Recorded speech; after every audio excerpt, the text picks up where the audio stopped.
안녕하세요. 저는 결혼 5년 차인 30대 중반의 주부입니다. 남편은 대학병원에서 전문의로 일하고 있습니다. 남편은 저의 20대 시절을 함께한 동갑내기 친구이자 애인이었어요. 10년간의 연애 끝에 결혼을 한 이후에도 사랑꾼인 남편의 사랑을 받으며 행복한 결혼 생활을 했습니다. 적어도 그 사건이 일어나기 전까지 말이죠. 제 인생에서 가장 충격적이었던 그 일을 이야기하려고 합니다. 저희 부모님은 제가 어릴 때부터 분식집을 운영하셨습니다.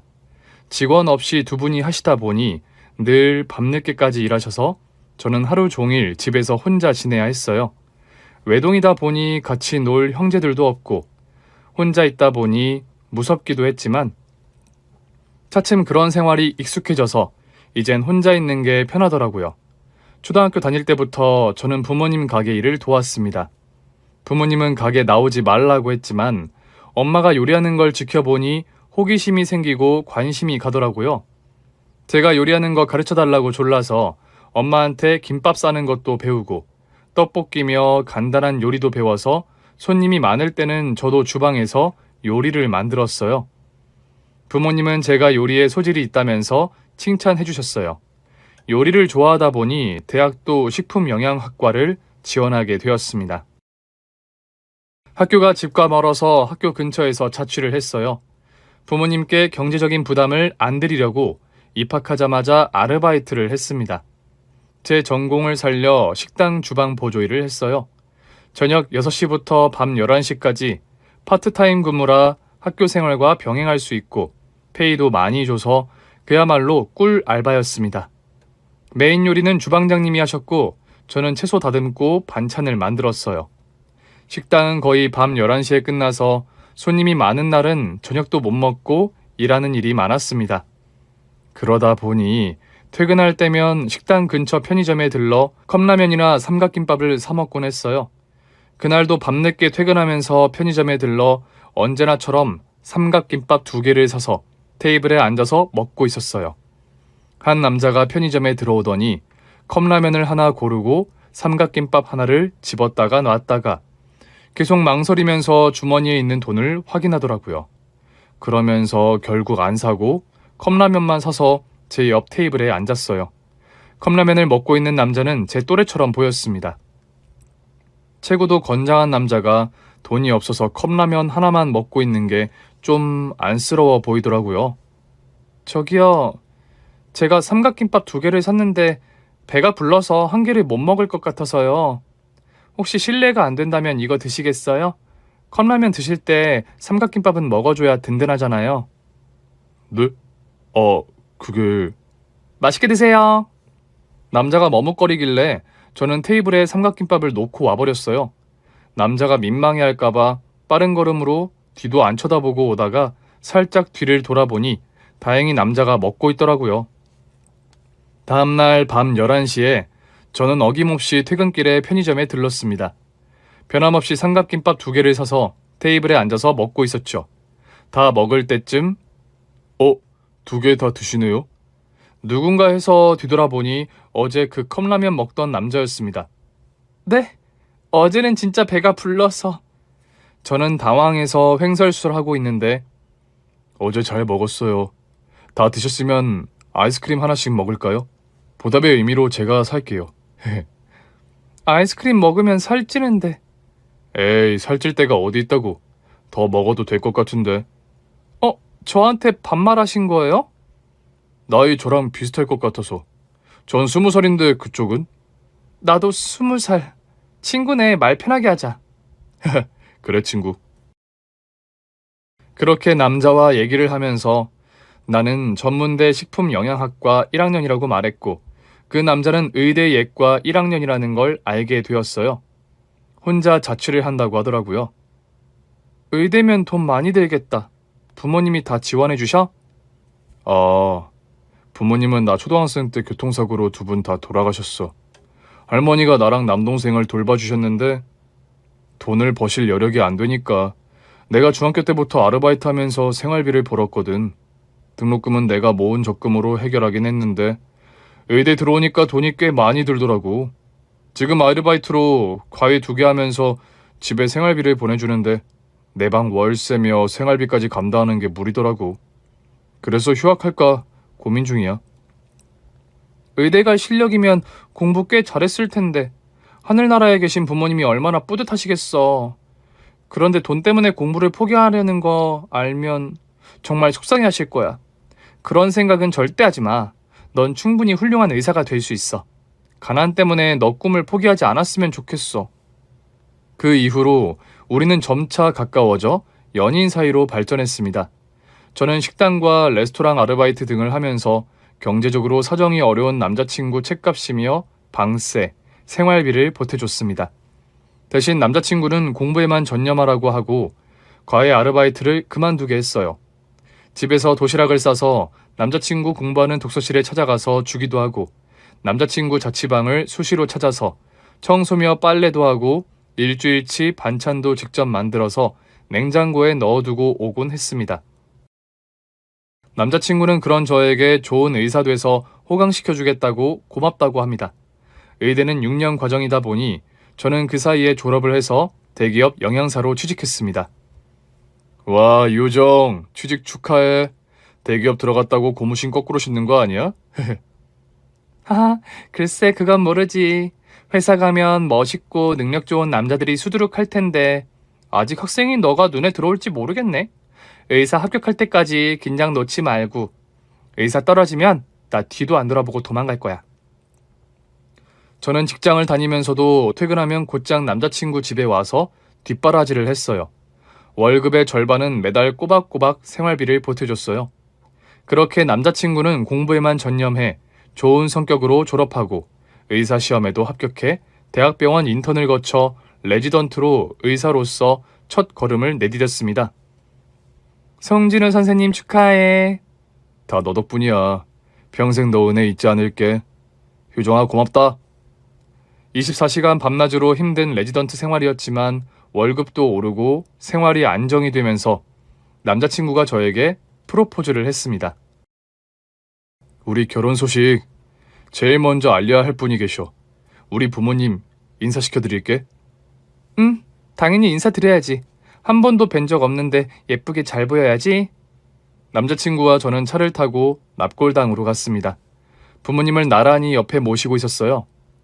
아버지, 엄마, 큰아들 왔어요. 나 의사 됐어요. 기쁘시죠? 그리고 좋은 소식 하나 더 갖고 왔어요.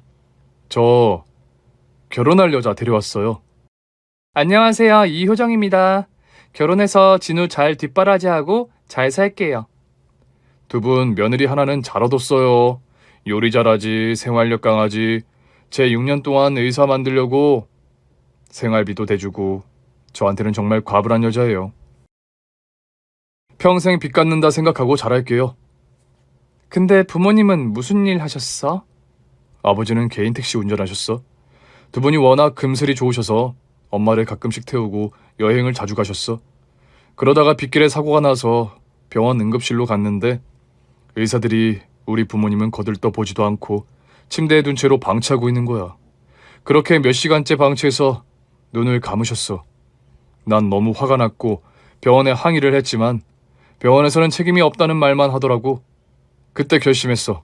우리 부모님처럼 치료 못 받는 사람 없게 의사가 되겠다고 다짐했지. 납골당에서 돌아와서는 할머니께 인사를 드렸습니다. 할머니, 손주 며느리예요. 아유, 야무지게 생겼네. 우리 진우 학교 잘 다닐 수 있게 많이 도와줬다는 얘기 들었어. 이런 천사가 요즘 어디 있어? 우리 진우 힘들게 큰 아이니까 너가 잘 보듬어 줘. 네, 할머니. 할머님도 오래오래 건강하셔서 저희 증손주까지 보셔야죠. 제 눈을 보며 환히 웃으시던 시할머니의 미소는 그리 오래 볼 수 없었습니다. 결혼한 지 얼마 안 되어 시할머니는 지병으로 돌아가셔서 시동생과 같이 살게 되었습니다. 남편과 시동생은 부모님 없는 빈자리를 서로에게 의지하며 어릴 때부터 우애가 좋았습니다. 시동생은 공부 잘하는 형을 늘 자랑스러워했어요. 시동생은 어려운 형편에 고등학교를 졸업한 후에 토목기사로 공사장에서 일하면서 생활비를 벌어서 할머니 부담을 덜어주었습니다. 시동생은 워낙 부침성이 좋아서 저와도 허물없이 친하게 지냈어요. 고민 상담도 하며 저를 누나처럼 잘 따랐습니다. 형수님, 제가 아는 친구 얘긴데요. 얼굴도 예쁘고 키도 크고 직장도 좋은 어떤 여자가 남자한테 밥 먹자고 하는 건 왜 그러는 걸까요? 그 친구는 직업도 안 좋고 별로 내세울 게 없거든요. 뭔가 의도가 있는 걸까요? 고민할 게 뭐 있어요. 100%그 친구에게 관심이 있는 거네요. 친구의 조건보다는 더 좋은 면이 있겠죠. 성격이 착하거나 자상하거나 그런 점이 여자들에겐 더 중요하거든요. 근데 이거 도련님 얘기죠? 아, 제가 거짓말하면 얼굴에 티가 다 난다니까요. 좀 더 얘기해봐요. 어떤 여자예요? 어떻게 만난 거예요? 며칠 전에 제가 일하는 공사장 근처에서 웬 오토바이가 갑자기 지나가는 여자 핸드백을 낚아채는 거예요. 점심 먹고 걷고 있다가 그 광경을 목격하고 저는 뛰어서 오토바이를 쫓아가 그놈을 잡았어요. 그렇게 핸드백도 찾고 그놈은 경찰에 넘겼고요. 그랬더니 그 여자가 너무 감사하다며 명함을 주면서 이번 주말에 식사 같이 하자고 하더라고요. 명함 보니까 이 공사장 근처에 있는 호텔에서 근무하더라고요. 매니저라고 되어 있던데 대학도 나오고 직장도 좋고 외모도 모델처럼 예쁜 여자가 저처럼 볼품없는 남자한테 밥 먹자고 한 게 이상해서요. 아, 그래요? 제가 봤을 때는 단순히 감사의 호의 표시뿐만은 아닌 것 같아요. 도련님이 그 위험한 상황에서 흑기사처럼 자신을 구해줬으니 얼마나 고맙고 멋지겠어요. 도련님을 좀 더 알고 싶은 거죠. 일반적으로는 그냥 그날 감사하다 하고 사례금 얼마 주겠죠? 편하게 그 여자분 만나보세요. 우리 모태솔로 도련님 드디어 첫 연애하시겠네요?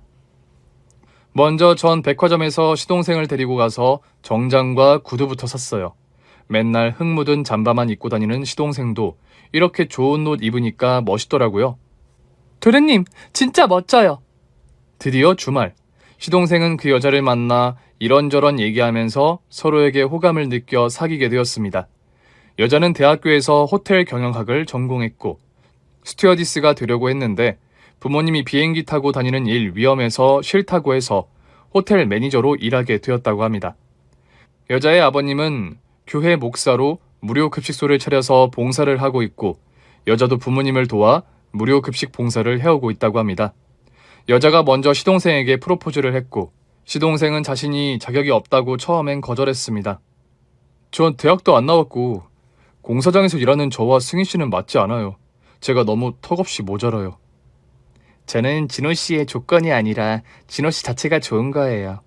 진호 씨가 얼마나 근사한 사람인 줄 모르나 봐요. 힘들고 어려운 사람을 보면 못 지나치고 도와주고 마음 따뜻하고 배려심 있고 제가 더 배울 게 많아요. 부모님께도 진호 씨 얘기했더니 좋아하시면서 결혼 허락하셨어요. 결국 두 사람은 만난 지 3개월 만에 결혼했습니다. 동서는 저와 남편한테도 잘해서 자주 왕래하자며 집 근처 아파트로 신혼집을 얻었습니다. 신혼집은 동서 부모님께서 마련하셨어요. 동서는 정말 모든 게 완벽했습니다. 집에서 가정교육을 잘 받은 게 말투와 행동에서 보이더라고요. 착하고 항상 웃는 얼굴에 따뜻한 마음 씀씀이가 사람을 기분 좋게 만드는 매력이 있었어요. 동서는 저를 친언니처럼 따랐고 저희는 친자매처럼 허물없이 지냈습니다. 형님, 저희 호텔 창립 기념으로 레스토랑 무료 이용권을 받았는데 2장이니까 아주버님과 데이트하세요. 어머, 이 귀한 걸. 매번 이렇게 챙겨줘서 고마워. 지난번엔 무료 숙박권도 주고 뷔페 이용권도 주고 내가 동서 때문에 웬 호강이야. 아유, 형님이 저한테 해주는 거에 비하면 아무것도 아니에요. 매주 반찬 만들어서 주는 게 그게 보통 일이에요?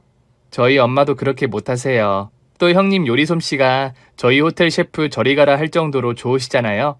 제가 호강하는 거죠. 우리 도련님이 전생에 나라를 구하셨나? 어디서 이런 복덩이 동서를 만났을까? 아닌데 제가 남편한테 듣기로는 형님이 20살 때 아주버님 만나서 의대 졸업할 때까지 뒷바라지를 다 해줬다면서요. 와, 대단하세요. 그야말로 현실판 평강 공주세요. 아주버님이 진짜 전생에 나라를 구하신 거죠. 그러게 형제가 여자복 하나는 타고났네. 남편은 거의 매일 병원에서 자고 낮밤이 없을 정도로 바빴습니다. 결혼은 했지만 거의 독수공방이었죠. 항상 속옷이며 야식을 만들어서 병원에 찾아갔어요. 여보, 속옷이며 먹을 거 좀 가져왔어. 아유, 또 컵라면 먹었어? 우리 연애할 때도 그렇게 컵라면 먹더니 의사가 돼도 똑같네. 이거 김밥이랑 과일 넉넉하게 싸왔으니까 다들 같이 나눠 먹어. 아무리 바빠도 끼니는 잘 챙겨 먹어. 당신 컵라면 먹으면 나 속상해. 알았어. 와, 당신 손 큰 건 알아줘야 해. 우리 영양사님이 만든 음식이니 얼마나 건강하고 좋은 음식이겠어? 레지던트만 끝나면 이제 당신 걱정 안 해도 돼. 나 그래도 잘하고 있어서 칭찬도 많이 받아. 힘들지만 제 앞에서 항상 웃고 힘든 내색을 안 하는 남편을 보면 고맙고 안쓰럽기만 합니다. 그러던 어느 날 남편이 모처럼 쉬는 날 동서네와 같이 가까운 교회로 여행 갔습니다. 바쁜 병원 일에 휴가 한번 제대로 못 간 남편을 위해 동서가 첫 가족여행을 계획했던 거예요. 자, 오늘은 제가 여행 가이드이니까 다들 저를 따라주세요. 특히 아주버님은 오늘은 병원 일 잊고 푹 쉬세요. 저희는 워낙 자주 여행을 가서 오늘은 특별히 형님과 아주버님을 위해 마련한 여행이니까 마음껏 즐기세요. 아유, 재수씨 덕분에 이런 고급 리조트에도 다 와보네요. 돈도 많이 들었을 텐데 이거 너무 감사해서 어떡하죠? 아니에요. 호텔 근무하는 가족들면 좋은 게 저희 호텔과 다 연계된 곳이라 할인해줘서 얼마 안 비싸요. 명색이 의사신데 이제 이런 호강 누리셔도 돼요. 맞아. 내가 형 얼마나 자랑스러워하는지 알지? 부모님 일찍 돌아가시고 형이 나 얼마나 챙겨줬어. 먹을 게 없어서 식당 아주머니가 삶은 감자 2개를 줬는데 나 배고프다고 그 2개를 다 나한테 줬잖아. 형도 정말 배고팠을 텐데 그때 결심했어. 평생 형을 위해 뭐든지 할 수 있다고 생각했어. 공부 잘하는 형, 내가 무슨 짓을 해도 형 의사 될 수 있도록 하겠다고 다짐했어. 형은 우리 집 기둥이야. 알지? 자, 다들 배고플 테니까 얼른 저녁 먹어요. 동서랑 제가 저녁 준비할 테니까 남자들도 옆에서 보조 역할 해주세요. 이 리조트는 펜션형이라 야외에서 바비큐를 해서 먹을 수도 있고 캠핑하는 기분이었어요. 제가 주로 요리 준비를 하고 옆에서 동서는 채소를 다듬었어요. 수박을 들고 계곡물에 담그려 가려고 하니까 재수씨, 수박 제가 들게요. 아, 네, 고마워요. 아주버님 흰 가운 입고 일하실 때 정말 멋있을 것 같아요. 병원에 놀러 가도 되나요? 아, 그럼요. 언제든지 환영입니다. 남편은 동서가 무거운 거라도 들라치면 바로 뛰어가서 다 들어주고 동서가 추울까봐 남편 입던 가디건을 주기도 했어요. 저는 그 모습을 지켜보면서 서방님, 저 2사람 꽤 친해진 것 같죠? 원래 이렇게 친했나요? 그런가요? 그냥 평범한 대화 나누는 것 같은데요. 그런가? 근데 동서는 왜 남편 흰 가운 입은 게 궁금할까요? 아, 그거요? 와이프가 메디컬 드라마를 좋아해서 흰 가운 입은 의사가 자기 이상형이었대요. 그래서 의사 나오는 드라마는 몇 번이고 돌려보는 광팬이거든요. 아마 그런 팬심일 거예요. 우리 형수님 살짝 질투나시나 보다.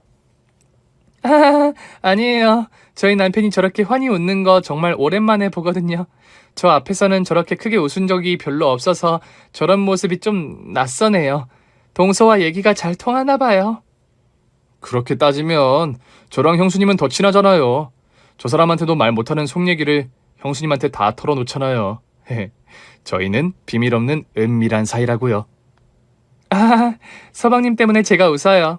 자, 식사 준비 다 됐으니까 다들 얼른 식사하세요. 아주버님도 고기만 굽지 마시고 와서 같이 드세요.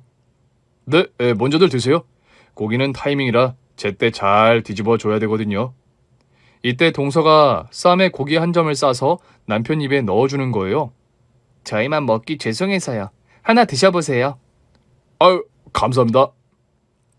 당신 나한테도 쌈 싸서 준 적 없는데. 이거 샘나는걸? 알았어요. 당신도 싸드릴게요. 동서가 서슴없이 쌈을 싸서 남편 입에 넣어줄 때 저도 좀 놀랐어요. 워낙 동서가 거리낌 없는 성격이라 그렇겠지 하며 신경 쓰지 않기로 했어요. 밤늦게까지 와인 한잔하며 분위기는 무르익었고 다들 조금 취해 있었어요. 이때 동서가 속이 안 좋은지 구토를 하며 바닥에 풀썩 쓰러지며 힘들어했어요. 여보, 괜찮아? 술도 잘 못 마시는 사람이. 그렇게 시동생이 동서를 부축하려고 하는데 남편이 시동생 팔을 뿌리치며 동서를 부축하며 소파로 데리고 가서 뉘었어요. 재수씨, 편안하게 누워 계세요. 지금 술이 취한 게 아니고 배탈이 났어. 그러면서 동서 팔과 손을 주무르더라고요. 의사니까 직업의식으로 당연히 그럴 수 있겠다고 생각하면서도 한편으로는 시동생이 있는데 굳이 남편이 저렇게까지 하나 좀 기분이 안 좋더라고요. 아주버님, 감사해요. 이제 좀 속이 편해진 것 같아요. 아까는 머리가 띵하고 가슴이 뭐가 막힌 것처럼 답답했거든요. 다행이야. 이 사람이 의사니까 이럴 때는 진짜 좋네. 그리고 그날 밤 저는 목이 말라서 물 마시려고 주방으로 나왔어요. 근데 남편과 동서가 거실 소파에 앉아 있더라고요. 괜찮아요? 아까는 제가 깜짝 놀랐어요. 열은 좀 내렸지만 아직 무리하면 안 돼요. 아주버님, 이렇게 티내면 어떡해요. 저 너무 챙기는 거 티 안 내기로 약속했으면서 금세 잊으셨나 봐요. 아, 그런가? 두 사람이 무슨 은밀한 얘기를 하는지 소곤소곤대며 웃더라고요. 아, 뭐지? 두 사람 뭔가 수상해. 뭘 그렇게 숨기는 거지? 다음날 저는 아침 일찍 일어나 식사 준비를 했어요. 근데 남편과 동서가 안 보이더라고요. 서방님 혹시 그이랑 동서 안 보셨어요? 아침 일찍부터 어딜 갔나? 아, 그래요? 뭐 운동 갔나 보죠. 그 사람 운동 좋아해서 아침마다 꼭 러닝하거든요. 러닝요? 에이, 그이가 제일 싫어하는 게 운동이에요. 절대 운동 같이 갈 리가 없어요. 얼마 후 남편과 동서가 돌아왔는데 운동복 차림이었어요. 어? 여보 운동했어? 당신이 웬일이야? 운동할 시간에 잠이나 더 자는 게 좋다는 사람이? 근데 여기 풍경이 너무 좋으니까 숲 사이로 뛰고 싶더라고. 제가 권했는데 아주버님 운동 체질이시던데요. 너무 잘 뛰셔서요. 당신 내가 아침 조깅 같이 하자고 할 때는 안 하더니 동서가 하자니까 운동하네? 그런가? 이 자연이 내 귀차니즘을 이기게 해주나 봐. 동서는 남편 목덜미에 흐르는 땀을 수건으로 닦아주더라고요. 이 두 사람의 행동, 말투 하나하나가 다 거슬리고 신경이 쓰였습니다. 이렇게 2박 3일간의 첫 가족여행 후 뭔가 찜찜한 기분이 들었지만 제가 예민하다고 생각하고 툴툴 털어냈습니다. 남편은 저한테 변함없이 다정하게 잘해줬고 부러울 거 없이 행복하지만 딱 하나 고민이 하나 있습니다. 저와 남편은 아이를 워낙 좋아해서 신혼 초부터 임신을 기다려왔지만 아이가 생기지 않는 거예요. 저는 임신에 좋다는 약이며 음식도 찾아서 먹을 정도로 아이가 간절했습니다. 엄마도 지인들 통해서 좋은 약초도 구해주며 지극정성이었습니다. 엄마, 이렇게 노력하는데 왜 아이가 안 생기는지 모르겠어. 너무 조바심 갖지 말고 마음 차분히 가져. 송사방은 뭐가 그래?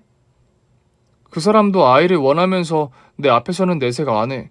한 번씩 병원에 가면 아이들과 장난치면서 그렇게 좋아하더라고. 그 모습이 얼마나 행복해 보이던지 눈물이 나더라고. 저렇게 아빠가 되고 싶은 남편에게 내가 못할 짓을 하는구나. 아유, 그게 너 잘못이니? 생명은 다 하늘이 정해주는 거야. 그리고 아직 너 젊고 건강한데 뭐가 걱정이야. 지난번 병원에 갔더니 너 몸은 이상 없다고 했지?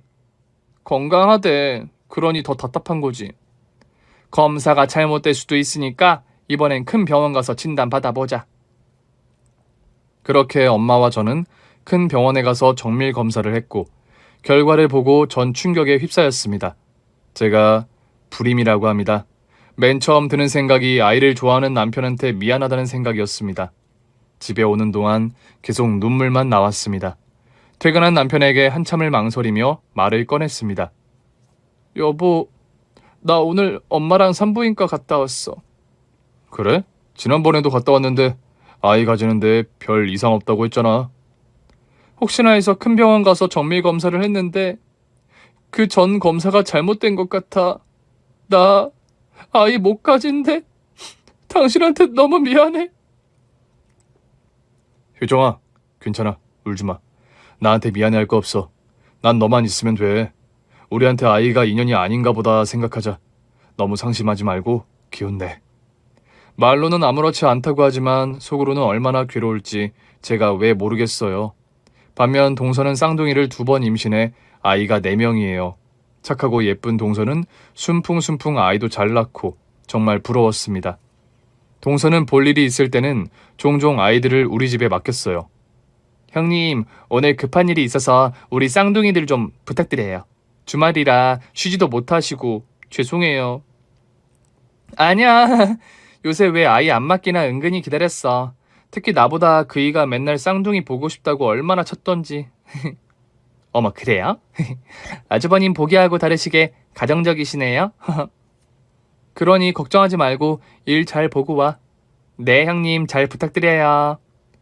2살 쌍둥이들은 온 집안을 뛰어다니고 갓난쟁이 쌍둥이는 계속 울어대고 정신이 없었어요.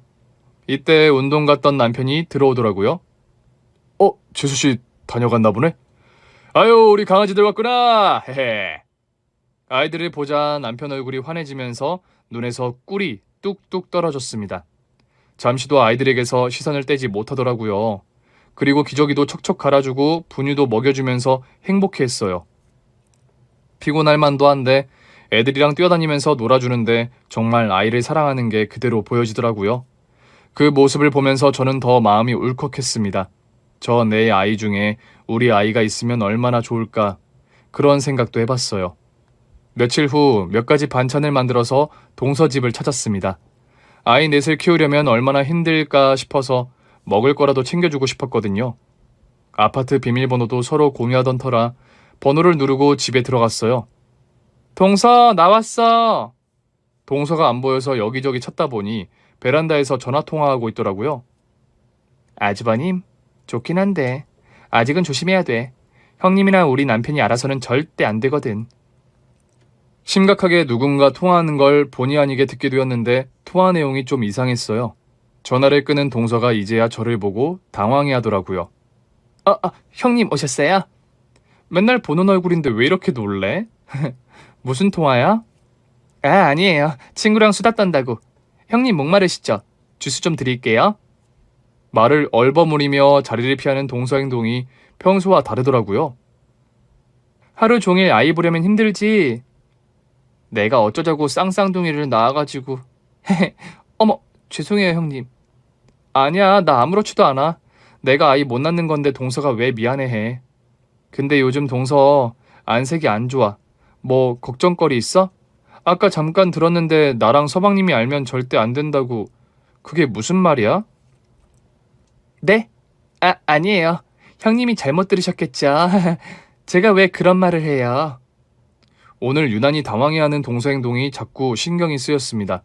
이때 아이가 잠에서 깨서 울기 시작했어요. 형님, 안방 제 화장대에 가서 딸랑이 좀 가져다 주실래요? 우리 찡찡이 울음 그치는 데는 그게 딱이거든요. 알았어, 잠깐만 기다려.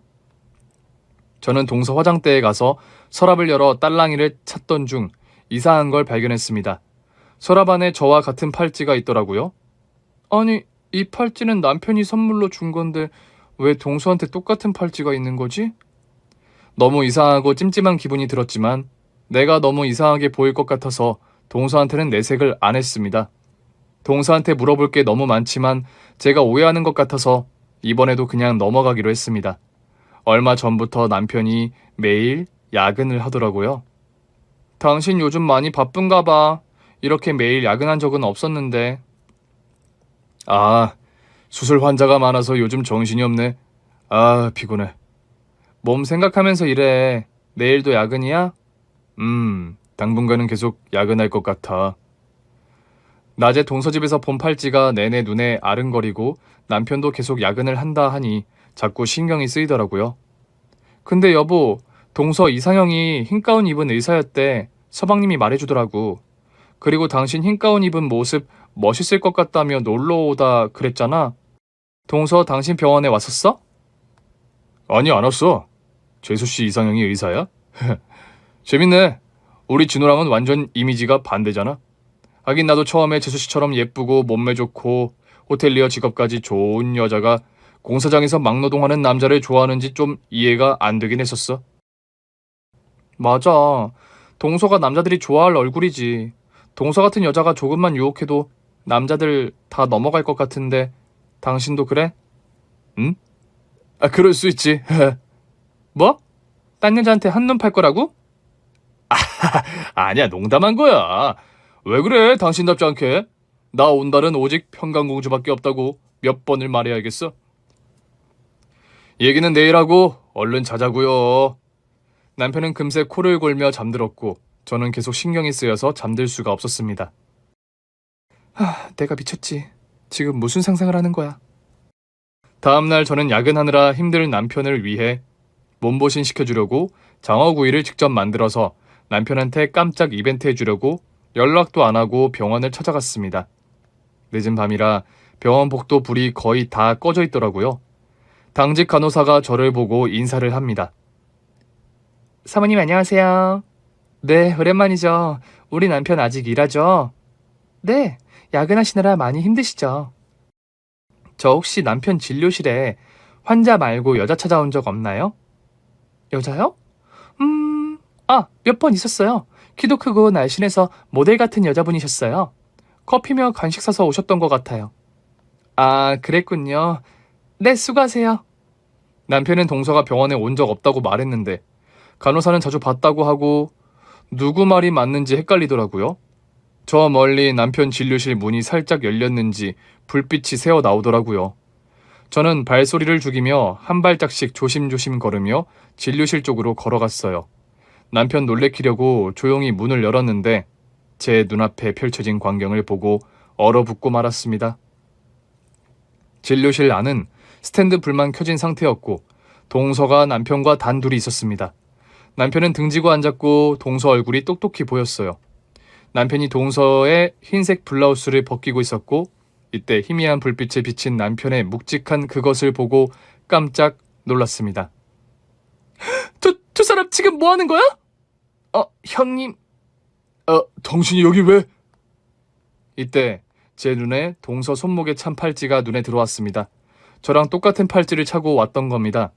내 앞에서는 한 번도 찬 적 없는데 남편이 준 선물이니까 잘 보이려고 오늘 차고 왔구나 싶었죠. 그 순간 저는 참아왔던 감정이 폭발해 오열을 하며 싸운 음식들을 두 사람 얼굴에 던졌습니다. 이 음식 쓰레기만도 못한 더러운 것들! 아니, 둘이 어떻게 이럴 수가 있어?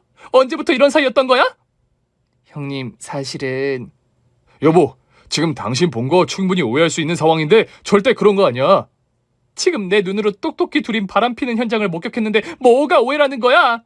감쪽같이 나 속이고 내 앞에서는 착한 척, 고개란 척 내숭던 거 아니야? 어떻게 나한테 이럴 수 있어? 내가 동서한테 얼마나 잘해줬는데 너희들이 인간이야? 화가 머리끝까지 나서 소리를 질렀고 그 순간 전 의식을 잃고 그 자리에서 쓰러졌습니다. 여보! 정신 차려! 얼마나 시간이 지났을까 눈을 떴을 때는 병실 침대였어요. 팔에는 링거가 꽂혀 있었습니다. 남편 얼굴을 보자 또 화가 치밀어 올랐어요. 정신이 들어? 물부터 마셔. 이 더러운 손 못 치워? 형님, 어떻게 되신 줄 알고 얼마나 걱정했는데요. 또 그런 착한 척 연기하는 거야? 예전엔 내가 순진해서 그런 연기에 속아 넘어갔는데 이제는 안 통해. 역겨우니까 둘 다 내 눈앞에서 사라져. 그리고 동서 팔목에 있는 팔찌를 손으로 잡아서 바닥에 내동댕이 쳤습니다. 당신 이 팔찌 나한테 생일 선물로 사준 거잖아. 근데 똑같은 걸 동서한테도 사줘? 바람 피우려면 안 들키게 좀 하지 그랬어. 이렇게 대놓고 티를 내면 어쩌자는 거야? 네? 이 팔찌요? 아주버님이 사준 거 아니에요. 형님이 이 팔찌 찬 거 보고 너무 예뻐서 제가 인터넷 검색해서 브랜드 알아보고 백화점에 가서 직접 산 거예요. 무슨 말도 안 되는 소리야? 동서 소설 써도 되겠다. 어떻게 순식간에 그렇게 완벽하게 스토리를 짤 수 있어? 그걸 나보고 믿으라고? 아, 진짜 당신 왜 그래? 이 팔찌 난 처음 보는 거야. 이걸 왜 내가 재수 씨한테 사줘? 두 사람 나 의식 잃은 동안에 변명거리 짠 거야? 아무리 변명해도 나 안 믿어. 난 이 팔찌 브랜드가 뭔지도 몰라. 워낙 바빠서 간호사한테 대신 당신 선물 사달라고 부탁했더니 그 팔찌 사준 거야. 그 간호사 전화해서 지금 확인시켜줘? 남편이 더 답답해하면서 가슴을 치더라고요. 동서는 눈물을 흘리며 형님 왜 이러세요? 너무 마음이 아파요. 지금 제가 무슨 말을 해도 안 믿을 거니까 이 진단서 봐주세요. 갑자기 동서가 진단서를 보여줍니다. 뭐야 이게? 혈액암? 네, 그거 제 진단서예요. 요즘 계속 피곤하고 빈혈기가 있어서 일주일 전에 병원에 갔는데 의사가 혈액암이라고 하더라고요. 믿어지지 않아서 매일 밤 울었어요. 너무 힘들어서 제일 친한 친구한테만 털어놓았고 가족들한테는 말할 수가 없었어요. 친구는 자꾸 아주버님이 실력 좋은 의사니까 진찰 받아보라고 했는데 그러면 형님과 남편이 알게 되니 당분간은 숨기려고 했어요. 뭐? 이게 무슨 소리야? 동서가 혈액암이라니. 말도 안 돼. 일주일 전에 베란다에서 통화한 내용이 그거였구나. 난 그때도 나 몰래 동서가 남편 만나는 거 싶어서 의심했었어. 이렇게 아픈 동서를 두고 내가 미쳤지. 그런 상상이나 하고. 저도 제가 암에 걸렸다는 게 믿어지지 않더라고요. 너무 무섭고 오진이길 간절하게 기도했어요. 그렇게 일주일 동안 밥도 잘 못 먹고 잠도 거의 못 자며 고민하다가 오늘 아주버님한테 진찰 받으러 온 거예요. 맞아 여보. 재수씨가 오자마자 오열을 하더라고. 다른 병원에서 혈액암 진단받았는데 도저히 못 믿겠다며 나한테 진료받고 싶다고 한 거야. 아, 그러면 아까 그 모습이 진료받는 거였어? 당연하지. 청진기 집어넣으려고 위도술 조금 올린 거였는데 당신 대체 무슨 상상한 거야? 아, 내가 순간 헛것이 보였나 봐. 진찰하려고 옷을 올린 건데 난 벗기는 걸로 착각하고. 그리고 더 민망했던 건 남편의 그것으로 제가 착각한 건 피를 뽑는 큰 주사기였어요. 저는 그것도 모르고 두 사람이 관계하는 걸로 단단히 오해한 겁니다. 동서 미안해. 당신한테도 면목 없어. 아니야. 당신이 그렇게 오해하도록 한 내 잘못도 커.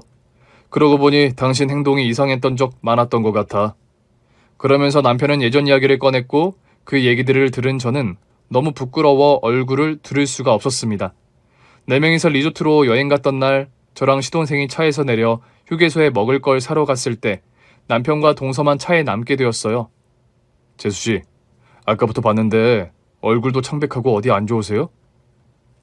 사실 오늘 아침부터 몸살기가 좀 있더라고요. 배도 살살 아프고. 제가 이마랑 배 부분 만져볼게요. 이마에 열도 있고 장염 같아요. 이 정도면 집에서 쉬셔야 하는데 지금이라도 돌아가죠. 아니에요. 이렇게 처음으로 4명이 여행 온 건데 저 때문에 이 좋은 날을 망칠 수 없어요. 아주버님 부탁이니까 형님하고 남편한테는 비밀로 해주세요. 아유 참. 알았어요. 대신 리조트에 도착하자마자 제가 약부터 살게요. 네, 고맙습니다. 그날 동서는 몸이 안 좋아서 남편이 수박도 대신 들어주고 추울까봐 남편 가디건도 벗어서 준 거였어요. 그리고 동서가 구토를 하자 더 민감하게 반응하고 챙겨줬던 겁니다. 그렇게 세심하게 챙겨주는 아주버님이 고마워서 동서가 쌈을 싸서 남편에게 준 건데 저는 동서와 남편 사이를 질투하고 이때부터 의심하기 시작했던 겁니다. 그 의심은 걷잡을 수 없이 점점 더 커졌습니다. 하루는 동서가 아이를 우리 집에 맡기고 볼일을 보러 간 날 남편과 저는 아이들을 데리고 산책을 나갔어요. 유모차에 내 아이를 태우고 가니 다들 신기해하면서 쳐다보더라고요. 어머머, 애기가 완전히 아빠 닮았네. 판박이야? 아, 그래요? 닮았어요? 저는 전혀 닮았다는 생각을 못했거든요. 눈썹 진한 거랑 입술 얇은 거 아빠 쏙 빼다 박았어. 엄마는 전혀 안 닮아서 섭섭하겠수. 진짜 저 닮았어요? 지나가는 아줌마가 무심코 한 말이 계속 신경 쓰였고 진짜 남편 아이가 아닐까 하는 생각이 들었습니다. 그때가 제가 불임 판정을 받은 때였거든요. 그 이후로 남편이 저를 대하는 게 차갑다고 느꼈거든요. 남편의 행동, 표정 하나하나를 다 신경 쓰며 내가 질문했는데 무성의하게 대답해도 내가 아이를 못 낳아서 싫어해서 그런다고 나 혼자 심각하게 생각했던 거죠. 그래서 남편이 동서 아이들을 예뻐하는 것도 싫었고 동서가 일부러 내 앞에서 아이들을 내세워 나를 괴롭힌다고 혼자서 착각했던 거예요. 그동안 있었던 일을 얘기하니 남편과 동서가 화를 내는 게 아니라 눈물을 흘리더라고요. 전 형님이 항상 웃고 저희들 잘 챙겨주셔서 아무 걱정 없는 줄 알았는데 혼자서 이렇게 힘드셨던 거 너무 죄송해요. 오늘이라도 알게 되어서 얼마나 다행이야. 뭔가 이상하고 화나면 바로바로 얘기했었어야지. 그러다 화병 나. 알았어. 이제 그런 의심할 일 없어. 그나저나 여보, 지금 이럴 게 아니라 빨리 서방님께 연락해서 오라고 해. 동서 아픈 거 까마득히 모를 거 아니야. 그래. 지금 전화해볼게. 진호야, 일 끝났어? 네, 방금 일 끝나서 집에 가려고. 너한테 할 말이 있으니까 우리 병원으로 와. 재수 씨랑 형수도 와 있어. 이 밤중에 다들 왜 거기 있어? 뭐 심각한 일이야? 와서 얘기해. 올 때 운전 조심하고. 빨리 갈게. 시동생이 병원으로 찾아왔고 남편은 시동생을 의자에 앉혔습니다. 그리고 동서의 CT 사진을 보여주면서 동서가 혈액암에 걸렸다는 걸 알려줍니다. 시동생은 믿을 수 없다듯이 형! 아니야. 이 사람이 무슨 암이야. 애도 넷이나 순풍순풍 잘 낳고 얼마나 건강한데. 아직 우리 할 일도 많고 이 사람 너무 젊은데. 진호야, 내가 혈액암 전문인 거 알지? 내가 책임지고 재수씨 치료해볼게. 여보, 나 다른 병원에 가서 검사했는데 그 의사분이 아주버님이 혈액암 치료로는 국내에서 최고 권위자라고 추천해줬어. 나 아주버님한테 치료 잘 받아서 꼭 나을게. 내가 일이 바빠서 애들도 못 봐주고 당신 혼자 힘들게 한 거 정말 미안해. 아니야, 나 아픈 것보다 난 우리 애들이 걱정돼. 나 입원하면 누가 애들 봐줘. 동서 치료에만 신경 써. 애들은 내가 봐줄 테니까 아무 걱정하지 말고. 근데 형님 회사는 어떡하고요? 얼마 전에 과장으로 승진하셨잖아요. 아, 나 영양사 그만뒀어. 동서 아픈 거 보니까 우리 가족 건강 챙기는 게 더 중요하다는 걸 깨닫게 되었어. 동서도 항암 치료하면 식이요법도 해야 되니까 내가 동서 전담 영양사 되려고. 동서는 병원에 입원해서 항암 치료를 시작했습니다. 양냄새만 맡아도 구역질하고 거의 음식도 못 먹고 머리카락이 다 빠졌습니다. 그 힘든 치료를 동서는 아이들만 생각하면서 강하게 이겨내고 있었어요. 저는 동서 아이들을 혼자서 돌보며 매일 영양가 있는 건강 식단을 짜서 지극정성으로 동서 간호를 했습니다. 동서도 힘든 항암 치료를 잘 견뎌 완치 판정을 받았습니다. 동서, 정말 고생했어. 다 형님 덕분이에요. 형님이 우리 애들 봐주시고 저 잘 챙겨주셔서 정말 감사해요. 내가 동서한테 했던 짓만 생각하면 정말 큰 죄를 지은 것 같아서 쥐구멍이라도 숨고 싶은 심정이야. 그거 다 잊어줄 거지? 벌써 다 잊었어요. 동서도 완치되고 저는 남편이 근무하는 병원 영양사로 근무하게 되었습니다. 그리고 또 저희 부부에게도 좋은 일이 찾아왔습니다. 남편과 오랜 시간 동안 고민하다가 입양을 하기로 결정했어요. 그러고 예쁜 딸을 만나게 되었습니다. 너무나 사랑스러운 딸을 보며 행복한 하루하루를 보내고 있습니다. 저의 긴 얘기 들어주셔서 감사합니다. 오늘 준비한 사연은 여기까지입니다. 재미있게 들으셨다면 구독과 좋아요, 알림 설정까지 눌러주세요. 그럼 저는 다음 사연으로 찾아뵐게요. 오늘도 건강하고 행복하세요.